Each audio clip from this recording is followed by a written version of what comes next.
একতরফা ভালোবাসা থেকে বেরিয়ে আসার দুইটি উপায় বলবো আমি কাউন্সেলিং সাইকোলজিস্ট আরসুমান রাজু। ভালোবাসা খুবই ডিপ লেভেলের একটা কথা। সেই জায়গাটা পৌঁছানোর যে বিষয়টি, অনেক সময় আমাদের যারা বাংলাদেশে থাকি অনেকে সেখানে যেতে পারি না। কী কারণ? ফাইন্যান্সিয়াল একটা কারণ থাকে। তারপর এই যে জলবায়ুর যে পরিবর্তন, সেখানেও আমাদের দেখা যায় অনেক গরম অথবা অনেক শীত, তার কারণে হয় না।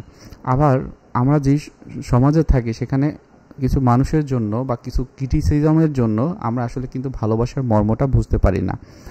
আমাদের অনেক সময় কিন্তু লাইফের মিনিং থাকে এই ভালোবাসা, সেটা আমরা জানিই না, আমরা বইতে পাইনি, আমরা কখনো কারোর কাছ থেকে শিখিনি। তাহলে কিভাবে এটাকে আমরা নিজের ভিতরে নিয়ে এটাকে নিয়ন্ত্রণে রাখবো? অনেক সময় হয় কি, দিনের পর দিন, বছরের পর বছর আমি কাউকে ভালোবেসে যাচ্ছি, কিন্তু সে আমার ভালোবাসার যে একটা একটা কি বলে, যে একটা অ্যাসেসমেন্ট বলেন বা একটা ফিডব্যাক বলেন, বা আমি আসলে আমি কীরকম তাকে ভালোবাসি, সে কীভাবে দেখে, সেটা আমরা পাই না। এর কারণ কি? আমাদের প্রশংসা থাকে না। এই প্রশংসা যে করতে হয় সেটা কি আমার হাজব্যান্ড বা ওয়াইফ জানে? কোথাও হয়তো বা যায় না, কারণ কোথাও লেখা নেই।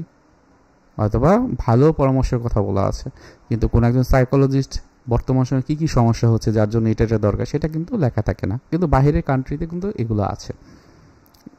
দাম্পত্য সম্পর্ক, সেক্সুয়াল হ্যাবিট বা এই ধরনের সব কিছুই থাকে, যেটা আমাদের ধর্মীয় বা অনরীতিনীতি কিন্তু আমরা আলোচনা করতে পারি না। তাহলে এক নম্বরে যে বিষয়টি খুবই গুরুত্বপূর্ণ সেটা হলো, যে আপনাকে ভালোবাসে না তার প্রতি আশা পুষিয়ে রাখা মানে নিজেকে কষ্ট দেওয়া। এখন সেন্টেন্সটা খুবই সহজ, কিন্তু সাইকোলজিক্যালি এটা কিন্তু ওইভাবে বলাও যায় না। আপনাকে আগে বুঝতে হবে যে আপনি যার কথা বুঝতেন যে সে আপনাকে ভালোবাসে না, আপনি একতরফা ভালোবাসেন, এটা কিন্তু আপনাকে অনুধাবন করতে হবে। কারণ এই যে ভালোবাসার যে বিষয়টি, এটা কিন্তু সারা জীবনও থাকতে পারে এবং সেটা যে কারোর সাথে হতে পারে।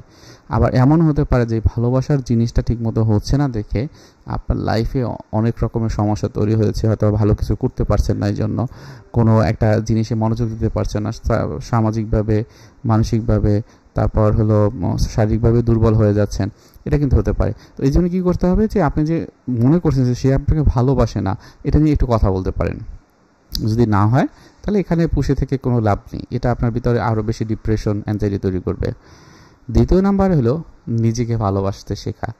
নিজেকে ভালোবাসতে শেখা মানে হচ্ছে যে পরবর্তী যে ভালোবাসা তার প্রথম ধাপ। এখন নিজেকে ভালোবাসা মানে সেলফ কেয়ার করা। আমার যা কিছুই থাকুক না কেন, আমি একটু সাজুগুজু করতে পারি, আমি একটু ভালো থাকার চেষ্টা করতে পারি, আমি ভালো পারফিউম ব্যবহার করতে পারি, মানুষের সাথে মিশতে পারি, ভালো কথা শিখতে পারি, ভালো একটা ট্রেনিং নিতে পারি, বা আমি প্রতিদিন মেডিটেশন করতে পারি, শ্বাস প্রশ্বাসের ব্যায়াম করতে পারি।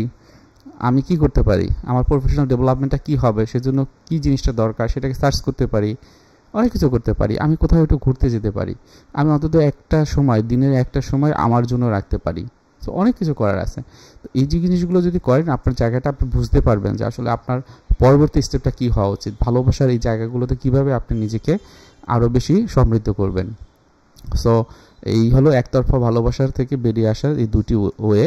আপনারা নিজেরা চেষ্টা করবেন। যদি দেখেন আরও কোনো সমস্যা আছে, তাহলে যারা কাপল কাউন্সেলিং করে, হ্যাঁ, তাদের কাছে যেতে পারেন। বা আপনি যদি দেখেন আপনার অনেক সময় দম বন্ধ লাগছে, আর পারছি না, আমার মনে হয় আমি অন্য কোনো মানসিক সমস্যার ভিতরে চলে যাচ্ছি, তাহলে অবশ্যই বলবো কাপল কাউন্সেলিংয়ের জন্য আপনারা যেতে পারেন। যদি আপনার হাজব্যান্ড বা ওয়াইফ না যেতে চায়, অন্তত আপনি নিজে আসবেন এবং নিজে এসে আপনি চিকিৎসা নিতে পারেন। আর যদি মনে করেন দুজনেই আসা দরকার, অনেক সময় হয় আপনারা বলেন যে আমার হাজব্যান্ড বা ওয়াইফ আসতে চায় না, সেক্ষেত্রে আপনি আসেন। হ্যাঁ, আপনি বলবেন যে আমি আসতেছি, তুমি আমার সাথে আসো।